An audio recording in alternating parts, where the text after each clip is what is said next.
ILO কিন্তু বলছে না যে তোমার দেশে ইপিজেড এর জন্য শ্রম আইন, বাংলাদেশের জন্য আলাদা আইন কেন ভাই। আইএলও যেটা বলছে ভাই তোমার যে আইনই করো তুমি, বাট আইনে আইএলওর যে কনভেনশনসগুলো আছে, কনভেনশন তোমরা বাংলাদেশ তোমরা কনভেনশনের সাইন করেছো। সো কনভেনশনে শ্রমিকদের অ্যাসোসিয়েশন করার, কালেকটিভ বার্গেনিং করার যে অধিকারগুলো দেওয়া আছে এগুলো তোমরা কিন্তু নিশ্চিত করবা। তো সেই আলোকে কিন্তু আইন এইটা হয়ে আসছে। সো ওইখানে কিন্তু আমাদের কোনো চ্যালেঞ্জ নাই, একত্রীভূত করতে হবে এরকম কোনো বাধ্যবাধকতা নেই। তো এখন তারপরেও আমাদের দেশের ভিতর থেকে কিন্তু অনেকের এই মনে প্রশ্ন যে দুই আইন লাভটা, তাহলে আমি দুই আইন কেন করব, কেন করেছি। তো পটভূমিটা কিন্তু আমি করলাম যে কেন 1986 সনের পরে আইনটা আলাদা করে হয়ে আসলো। যেহেতু এটা একটা বিশেষায়িত জোন ছিল, ইনভেস্টররা চায় যে তারা মানে নিরবিচ্ছিন্নভাবে সুন্দরভাবে যেতে, তারা অনেক টাকা ইনভেস্ট করেছে, তাদের ব্যবসা যেন কোনোভাবেই হ্যাম্পার্ড না হয়। সরকারের দায়িত্ব ছিল এখন তাদেরকে ওই অ্যাসিওরেন্সটা দেওয়া যে না তোমাদেরটা হ্যাম্পার হবে না। আর ওই যে শুরুতে 86 সনে ট্রেড ইউনিয়ন একটা প্রবলেম ক্রিয়েট করলো, ইপিজেডের ভিতরে কিন্তু একটা ভয় ঢুকে গেছে শ্রমিকদের মধ্যে এবং মালিকদের মধ্যে, মানে ট্রেড ইউনিয়ন মানে কিন্তু কি হবে। এখন একটা জিনিস আমি একটু বলে রাখি, আইএলওতে কিন্তু ট্রেড ইউনিয়ন এই শব্দটা কিন্তু পার্টিকুলারলি নাই। আইএলওতে বলা আছে তোমরা অ্যাসোসিয়েশন করতে পারবা। এখন এই অ্যাসোসিয়েশনের নামটা কি হবে, ট্রেড ইউনিয়নও হতে পারে নাম, অন্য কোনো নামও হতে পারে। যেহেতু 1986 সনে বেবজার ইনভেস্টরদের একটা বিটার এক্সপিরিয়েন্স হয়েছে, তারা এই ট্রেড ইউনিয়ন চায় না, শ্রমিকরা সাধারণ শ্রমিকরাও চায় না। আমরা একটা গণভোটের মতো আয়োজন করেছিলাম, সেই গণভোটে ইপিজেডের শ্রমিকরা বলেছে আমরা ট্রেড ইউনিয়ন চাই না। আমাদের অফিসাররা গিয়ে জিজ্ঞেস করেছিল যে তোমরা ভাই কেন ট্রেড ইউনিয়ন চাও না।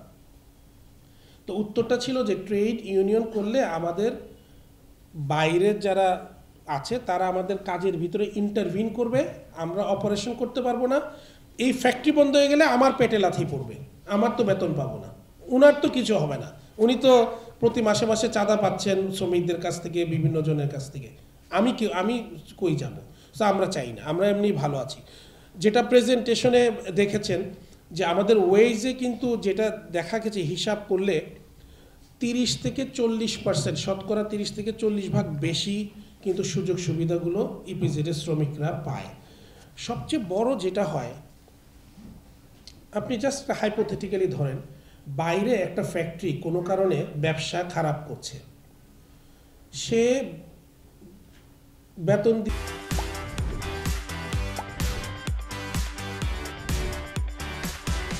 দিতে পারছে না, ব্যবসা করতে পারছে না, ফ্যাক্টরিটাকে বন্ধ করে ব্যাংকে লোন, সব কিছু অবস্থা খারাপ, একটা সময় রাতের বাধারে পালায় গেল, বিদেশে পালায় গেল, কোথাও চলে গেল। ওই শ্রমিকগুলোর কথা চিন্তা করেন, বেতন পাও না কিছু, কার কাছে যাবে সে, কে তাকে বেতনটা নিশ্চিত করে দিবে। সরকারের কাছে দাবি করছেন, বাট সরকার যে তাকে দিবে টাকাটা, শ্রম মন্ত্রণালয়ে যে এনশিওর করবে, অত ফান্ড জোগাড় করতে তো সময় লাগে, সরকার কোত্থেকে আনবে। বাট ইপিজেডে কিন্তু এই ইয়ে নেই, ইপিজেডের শ্রমিক জানে আমার মালিক ভাইগে গেল, অথরিটি আছে যে এনশিওর করবে, যে নাকি এনশিওর করবে যে দিবে।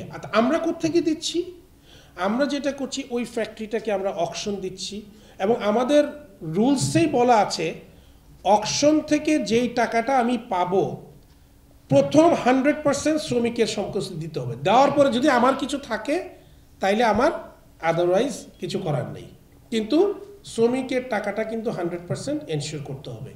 আমরা এই যে রিসেন্টলি আদম জিপিজেড একটা ফ্যাক্টরি, বিশাল ফ্যাক্টরি ছিল কুন্তং, 100% শ্রমিকের বেতন ভাতা দিয়েছি। ঢাকাতে ছিল A1, 100% দিয়ে দিয়েছি, সব কিছু কিন্তু আমরা নিশ্চিত করেছি। সো শ্রমিকদের এটা নিয়ে ইয়ে নেই। আপনারা এর মধ্যে একটা জানেন যে ঢাকায় বিজনেসে আরেকটা কোম্পানি লেনি অ্যাপারেলস নামে একটা কোম্পানি আছে, তাদের শ্রমিকটা একটু মিছিল করেছিল, দাবি দেওয়া যে তাদের ইয়েটা দেওয়া হচ্ছে না।